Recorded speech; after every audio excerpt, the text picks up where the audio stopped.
Hello everyone and welcome to Moonride. This is Dave Johnson, channeling the man in the moon. Today I want to look at Trump, what's his next moves, and I also want to take a look at the House and just what the future of the House is. Lots of disturbing events going in both those camps.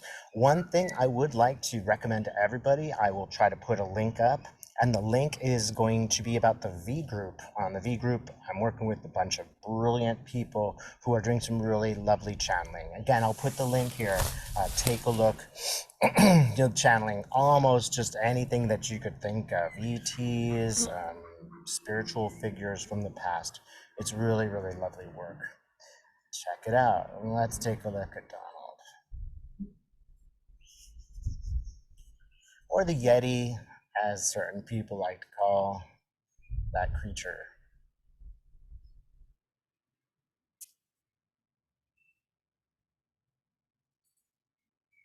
I'm already being attacked by the flies. The minute I said that name. All right, what's Donald doing? Lots and lots of frustration. He really is very hemmed in right now. I don't believe the hype. He is in serious, dire worry. And I see this, ordinarily I see this pyramid is positive, right? And its walls are closed and it's some sort of a safety place.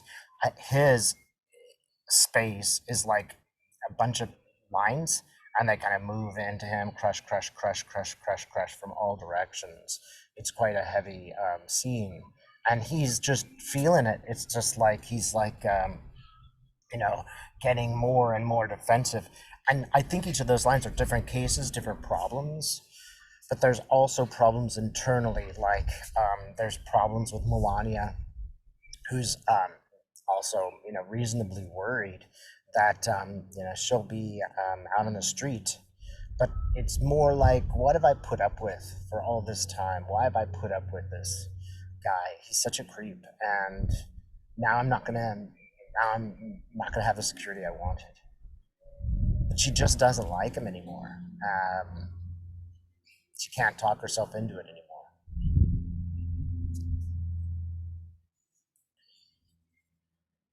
She's also Lonnie is very depressed. I mean, I haven't really felt sorry for her up till now. She made her own choices, but she still made her own choices. But I gotta have sympathy for this person because her life is so dark.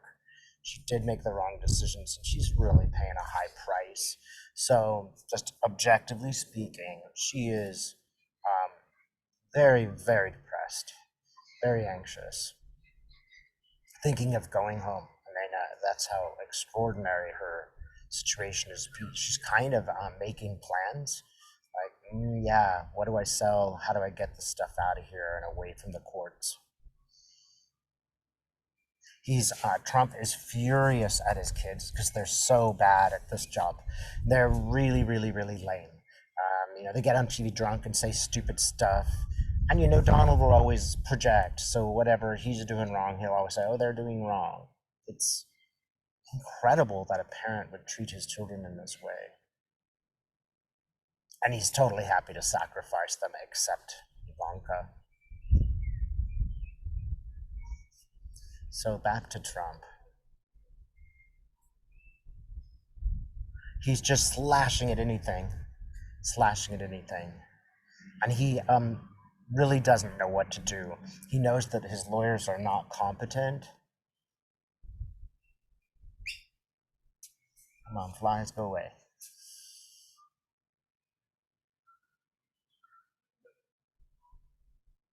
He's really mad at the latest lawyer. She's this kind of young woman who's you know pretty, but just doesn't know anything about the law. She's just, I think her name is Lena or something. I don't know what her name is, but she's just dumb as a post, and he's stuck with her.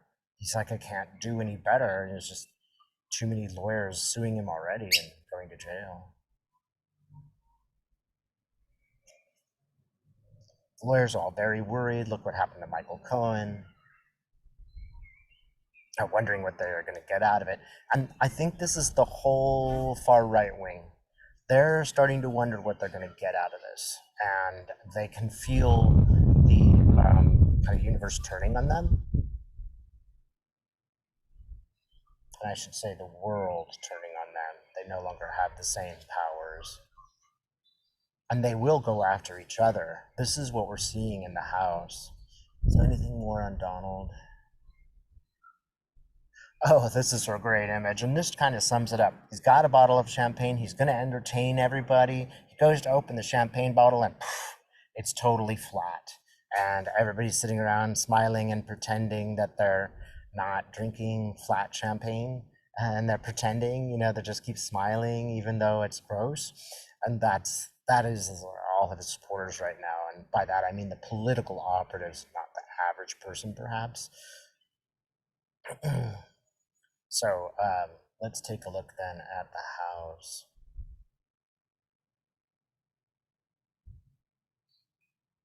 Just craziness. It's just a crazy battle. It's like if you've ever read about the French Revolution afterwards, the politics of the revolving door of who had power. It's just like that. And just as in the French Revolution, at some point the crazies got a hold of everything. In this case, in that case, it was kind of super radical lefty crazies. In this point, at this point, it's the right wing. And the new Speaker Johnson, no relation, is having trouble. He's very, he can't get it straight. People see him for the vicious person that he is. It is not helping the party. He actually shows up with like, Dracula teeth, blood streaming down them. Look, these people really are causing death.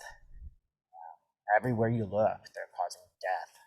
And, how many young women have, bled to death because of illegal abortions? These guys are straight up murderers.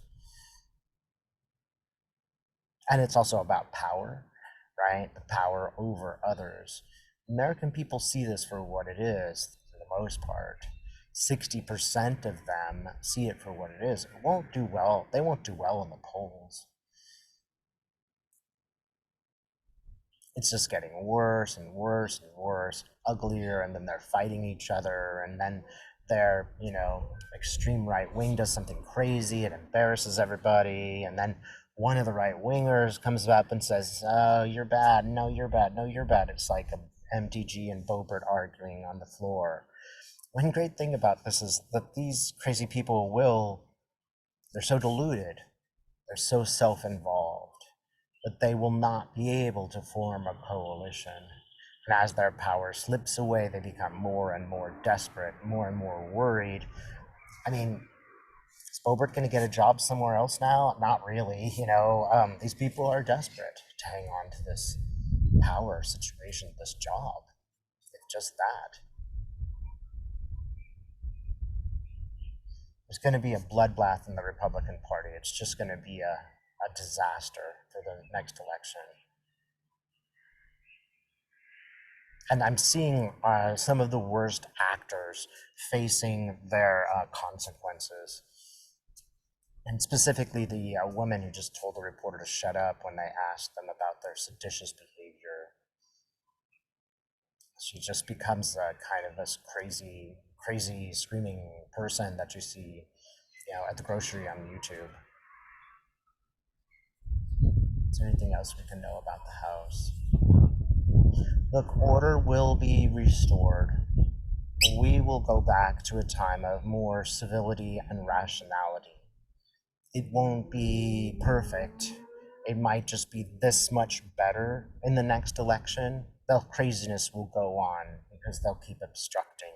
But the more that they obstruct, the more that people see the obstruction and say, this is not a government. This is just a bunch of people vying for power. So take hope that the rationality, the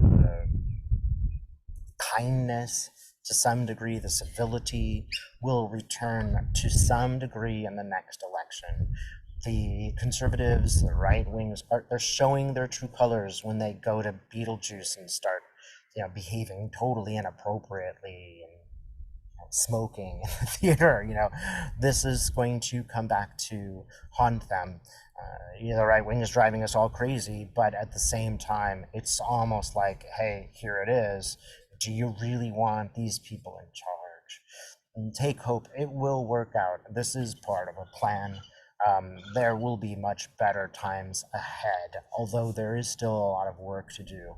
We will breathe a sigh of relief, but there is a great deal of space for us to move into. We just need to be as peaceful as possible and still stick to our guns. Thanks so much for watching.